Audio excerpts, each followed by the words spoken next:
నమస్కారం అండి. నా పేరు లక్ష్మి అండి. ఎవరో నన్ను అడిగారండి, శ్రీ పోతులూరి వీరబ్రహ్మేంద్ర స్వామి జీవిత చరిత్ర చెప్పేటప్పుడు నేను కొంచెం కాలజ్ఞానం సంబంధించి ప్రిడిక్షన్స్ కూడా చెప్పమని అడిగారండి. అయితే దానికి సంబంధించి ఒక చిన్న వీడియో చేస్తున్నాను చూడండి. మనకి 2026లో ఎలా ఉండబోతుంది అన్నది కొంత చిన్న ఇన్ఫర్మేషన్ ఇస్తానండి ఈ వీడియోలో. చూసి మనం పంటలు వేయాలా వద్దా అనేది రైతులు అనేది ఆలోచించుకొని వేసుకోండి. ఈ చిన్న వీడియో అనేది మీకు చక్కగా ఉపయోగపడుతుందండి. ఒకసారి చూడండి. శ్రీ పోతులూరి వీరబ్రహ్మేంద్ర స్వామి కాలజ్ఞానం. అసలు బ్రహ్మంగారు ఎవరండి? వారు ఎవరు అంటే వీరు 17వ శతాబ్దపు మహాయోగి. యోగి వేమన పోతులూరి వీరబ్రహ్మంగారు సువిశాల మతంలో ఉన్నారు.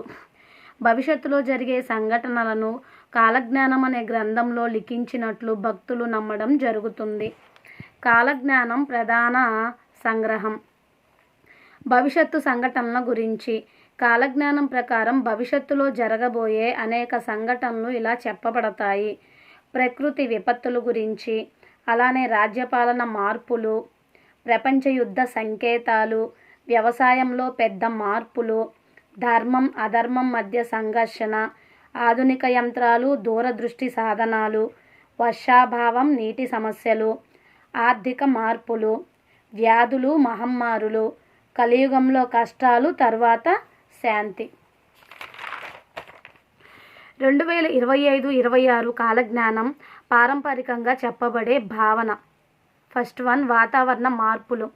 అకస్మాత్తుగా వర్షాలు పడడం, కొన్ని ప్రాంతాల్లో తీవ్రమైన ఎండలు, వరదలు, కాలువలు పొంగి పొర్లడం, రైతులకు మిశ్రమ ఫలితాలు. మిశ్రమం అంటే కొంచెం ఎక్కువ లాభం కాదండి, నష్టం కాదండి, మధ్యలో అని. ఆర్థిక మార్పులు. ప్రజలకు ఖర్చులు పెరగడం, మార్కెట్లో ఉత్పత్తుల ధరలు మారడం, ముడిసరుకు కొరత సందర్భాలు. మూడోది, రాజకీయ మార్పుల సూచనలు. కొన్ని రాష్ట్రాల్లో నాయకత్వ మార్పులు, కొత్త విధానాల అమలు, ప్రజల్లో రాజకీయ చర్చలు పెరగడం. నాలుగోది, వ్యాధులు ఆరోగ్య సమస్యలు. కొన్ని ప్రాంతాల్లో వైరల్ జ్వరాలు, వైద్యంపై అవగాహన పెరగడం, ఆరోగ్య సంరక్షణ ప్రాధాన్యం పెరగడం. సామాజిక మార్పులు. యువత వైపు ఆధ్యాత్మికత పెరుగుతుంది, కుటుంబాలలో ఆర్థిక ఒత్తిడి, వ్యవసాయం రవాణా రంగాల్లో కొత్త మార్పులు. ఆరో పాయింట్, కాలజ్ఞానంలో తరచూ చెప్పే భావన. కాలం కలుషితం అవుతుంది, సత్యం దొరకడం కష్టం అవుతుంది, ధర్మం ఒకరోజు విజయం సాధిస్తుంది, కొత్త శాంతి యుగానికి పునాది పడుతుంది. 2026లో ప్రత్యేక సూచనలో పారంపరిక వివరణ చూడండి.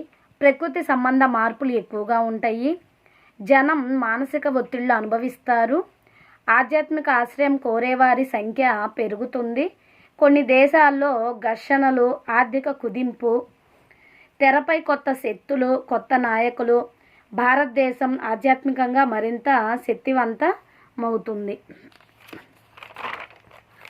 ఇక్కడ కాలజ్ఞానంలో అత్యంత ప్రసిద్ధ పద్యకావ్యాలు మనకి కొన్ని బ్రహ్మంగారు చెప్పినవి ఒక 4 ఉన్నాయి చూడండి.